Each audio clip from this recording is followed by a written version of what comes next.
Wah, udah makin gelok nih dunia. Bayangin aja ada cewek cakep ditemuin dengan cara gak terpikirkan sama sekali. Udah gitu pelakunya gak tahu diri juga. Masa masih bisa-bisanya dia ngelakuin hal seneng dan dikiranya gak ketahuan kali. Pokoknya ada plot twist di balik kasus ini. Gak pakai lama, langsung aja kita gaskan ke case-nya. Kali ini AA mau ajak kenalan kalian nih sama gadis cantik bernama Dina Wulandari, berusia 18 tahun. Dia merupakan seorang perempuan yang tinggal bersama dengan kedua orang tuanya di sebuah rumah yang berlokasi di Dusun Dangkal Bloteng, Desa Teluk Reda Ulu, Kecamatan Tebo Ilir, Tebo Jambi. Di rumah kecil yang berukuran 6 kali 10 meter itu, ia tinggal di sana sejak sekitar 1 tahun yang lalu. Dari kecil dia bersama dengan keluarganya pernah tinggal di Teluk Rendah Ilir, tepatnya di RT 06, karena memang pada saat itu keluarga Dina ini masih menumpang di perumahan guru. Namun setelah berhasil mengumpulkan sejumlah uang, ia dan keluarganya mutusin untuk beli sebidang tanah dan bangun rumah sendiri di Dusun Pangkal Belotang, Desa Teluk Rendah Ulu, Kecamatan Tebo Ilir, yang sekarang menjadi tempat tinggalnya. Sewaktu ia bersekolah di madrasah, Dina dipercaya oleh guru-guru yang mengajar di sana. Sebagai pemegang kunci, tentu aja Dina harus datang paling pagi dan kembali lagi pada sore harinya setelah semua aktivitas belajar mengajar atau kegiatan ekstrakurikuler di sekolah telah selesai.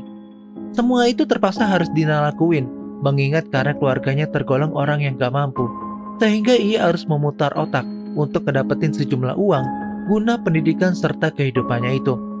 Nah, Lur, apa yang dilakuin sama Dina tersebut tentu aja gak gratis, melainkan digaji oleh sekolah tempatnya menimba ilmu. Di sekolah tersebut ia gak hanya belajar sebagai seorang murid, melainkan juga bekerja di sana. Setiap harinya Dina harus datang untuk membukakan pintu pagar, bersihin kantor ruang guru, dan nyiapin minuman untuk guru-guru di sana. Dan pada sore harinya, Dina harus menutup semua pintu ruang kelas serta pintu pagar. Usai lulus dari pendidikannya pada tahun 2017, ia juga nggak lagi bekerja di sekolah tersebut. Sehingga Dina kemudian mutusin untuk pergi ke rumah neneknya dan bantu-bantu pekerjaan di sana. Namun setelah 6 bulan tinggal di rumah sang nenek, Dina merasa rindu dengan sang ibunda, sehingga ia pun mutusin untuk kembali ke kampung halamannya. Di mata keluarganya, Dina digambarin sebagai seorang anak sekaligus perempuan yang baik, taat beragama, soleha, murah senyum, dan gak pernah mempunyai masalah dengan orang lain. Maka dari itu banyak banget nih teman-teman di sekolahnya dulu yang sangat senang banget nih berteman dengan dirinya. Menurut teman-temannya di sekolah dulu ya, Dina dikenal sebagai seorang teman yang kocak, cantik, dan menyenangkan. Setelah kembali di rumah neneknya, karena Dina masih belum memiliki pekerjaan sama sekali, ia seringkali mengantarkan adiknya ke sekolah setiap jam 7 pagi untuk mengisi waktu luangnya. Namun sayang, pada suatu hari di saat Dina sedang nganterin adiknya, dia nggak pernah lagi kembali pulang ke rumahnya. Jadi gini ceritanya, di tanggal 25 Januari 2018, sekitar pukul 7 pagi, seperti biasanya Dina diminta oleh orang tuanya untuk nganterin adiknya pergi ke sekolah. Namun sebelum pergi ninggalin rumah, ia sempat berpamitan dan berkata kepada orang tuanya, "Selamat tinggal, Ma, selamat tinggal.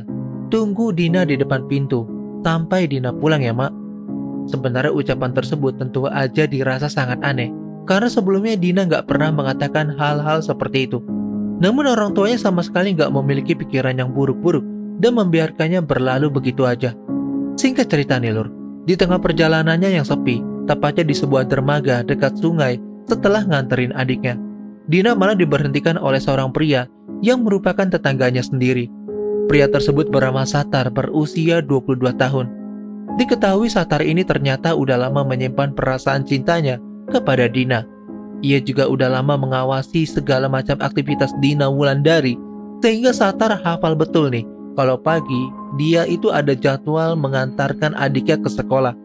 Karena itu Satar pun mutusin untuk menunggu Dina di dekat dermaga tersebut. Setelah Dina berhenti saat dipanggil oleh tetangganya itu, Satar meminta tolong kepada Dina untuk nganterin ke kebunnya yang berada nggak jauh dari dermaga tersebut. Tanpa menaruh rasa curiga sedikit pun, dan menganggap bahwa Satar ini hanyalah tetangga biasa aja, Dina pun langsung nurutin permintaannya. Namun saat tiba di lokasi yang ditunjuk oleh Satar, Dina malah nggak diperbolehkan pulang dan memaksa Dina agar turun dari sepeda motornya. Saat itu ya Lur, Dina udah terus-menerus menolak ajakannya untuk turun, namun Satar yang benci akan penolakannya malah memaksa Dina dengan menarik tangannya. Dina yang mulai sedikit ketakutan akhirnya mutusin untuk turun dari sepeda motornya. Setelah Dina turun dari sepeda motor, tiba-tiba aja Satar mulai mencoba menggerayangi tubuh sang pujaan hati. Mendapatkan perlakuan hal seperti itu tentu aja membuat Dina nggak tinggal diam begitu aja. Seketika itu juga dia langsung menangkis tangan Satar karena berusaha melawan saat dipegang oleh Satar. Pria itu langsung membanting tubuh wanita tersebut hingga pingsan. Nah lur, dalam kondisi pingsan itulah Satar langsung meluapkan birahinya dengan cara menggerayangi tubuhnya Dina sebanyak 3 kali. Diduga Satar ini memiliki kelainan, sebab itu dia lebih suka melakukan hubungan seperti itu dengan cara menyodomi dibanding orang normal pada umumnya. Jadi ya dengan cara mentusbol ya. Mungkin kayaknya mentusbol kali, tapi kalau menurut kalian gimana nih? Gak hanya sampai di situ aja nih lor, untuk menghilangkan jejak serta takut apabila aksinya dilaporkan kepada orang tua Dina, Satar mutusin untuk mengikat wanita pujaan hatinya itu bersama dengan sepeda motornya pada sebuah balok kayu dengan menggunakan akar. Dalam keadaan masih bernafas tapi pingsan, Dina pun langsung ditenggelamin ke sungai bersama dengan sepeda motornya. Barulah setelah itu, Satar mutusin untuk kabur tanpa mempedulikan bagaimanapun keadaan Dina. Masih di hari yang sama, sekitar pukul 9 pagi, orang tua Dina di rumah merasa khawatir sebab anaknya nggak kunjung pulang ke rumah. Bahkan ketika mereka mencoba untuk menghubungi ponsel anaknya, handphone Dina malah dalam kondisi nggak aktif. Dikarenakan merasa khawatir, sang ibunda mutusin untuk melaporkan hilangnya Dina kepada warga sekitar, yang kemudian dilanjutin dengan melaporkan hal tersebut kepada kepala desa setempat. Setelah ngedapetin laporan dari orang tua Dina inilah, warga langsung berbondong-bondong bergerak untuk mencari keberadaan dari Dina Wulandari. Saat dalam masa pencarian tersebut, tanpa sengaja warga nemuin jejak ban motor di lokasi kebun sawit yang nganterin mereka ke arah dekat sungai, yang menjadi lokasi terakhir motor itu berhenti. Di sana warga juga nemuin casing handphone milik wanita cantik tersebut. Ngedapetin sedikit titik terang dan gak puas dengan hasil pencarian itu, beberapa warga mutusin untuk turun ke sungai guna mencari Dina karena takutnya ya dia terjatuh dari motor dan tenggelam ke sungai itu. Dan benar aja nih lor, setelah beberapa warga menyelam, di sana mereka nemuin Dina bersama dengan sepeda motornya yang ternyata udah dalam keadaan kehilangan nyawanya dengan kaki serta tangan terikat akar di kedalaman sekitar 4 meter. Dan yang lebih parahnya lagi ya lor, Satar sang biang keladi malah ngebantu mencari Dina, seolah-olah kayak nggak terjadi apa-apa nih lor.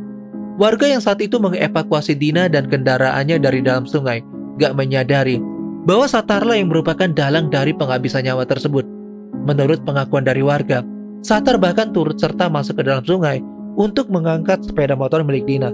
Mengetahui bahwa ini bukanlah kasus kecelakaan biasa, warga pun langsung melaporkan kejadian tersebut ke pihak aparat kepolisian setempat. Pihak berwajib yang ngedapetin laporan itu pun langsung mendatangi lokasi kejadian guna ngelakuin penyelidikan.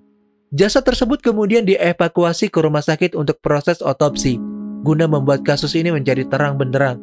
Berdasarkan hasil otopsi diketahui bahwa wajah dari korban ditemuin bekas luka seperti ada orang yang menyiksa dirinya sebelum ditemuin kehilangan nyawanya.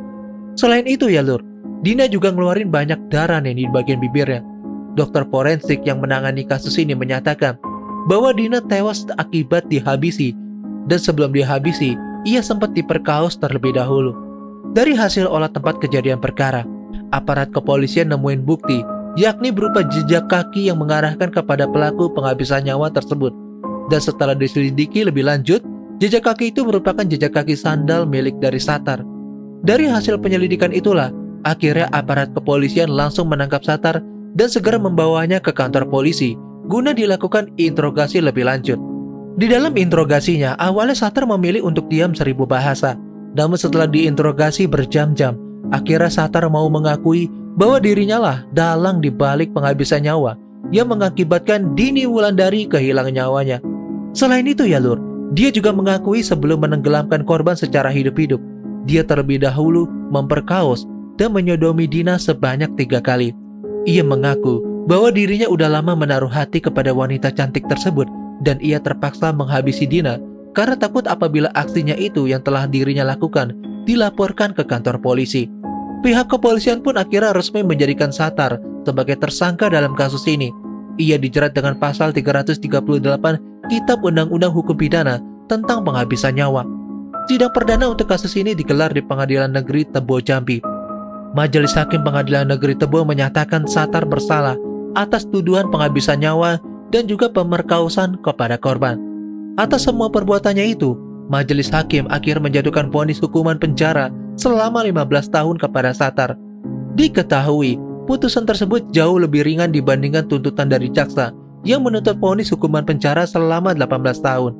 Hal-hal yang memberatkan terdakwa di antara lain adalah perbuatannya yang terlalu ngeri dan mengakibatkan penderitaan yang berkepanjangan bagi keluarga korban serta meresahkan masyarakat. Oke lur, sekian dulu nih untuk kasus hari ini. Gimana nih menurut pendapat kalian?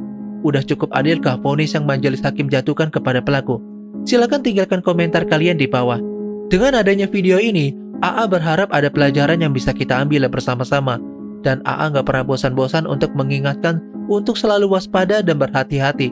Karena kejahatan itu bisa datang kapan aja dan di mana aja, termasuk dari orang yang berdekatan sekalipun. Mari kita berdoa bersama-sama untuk keluarga korban yang telah ditinggalkan, agar mereka tetap tabah dan mereka tetap sabar ngejalanin kehidupan ini. Oke lur, terima kasih ya udah ngeluangin waktunya untuk nonton video AA sampai habis. Sampai jumpa di video berikutnya. I am Jurnal AA, and still next time, stay safe ya lur.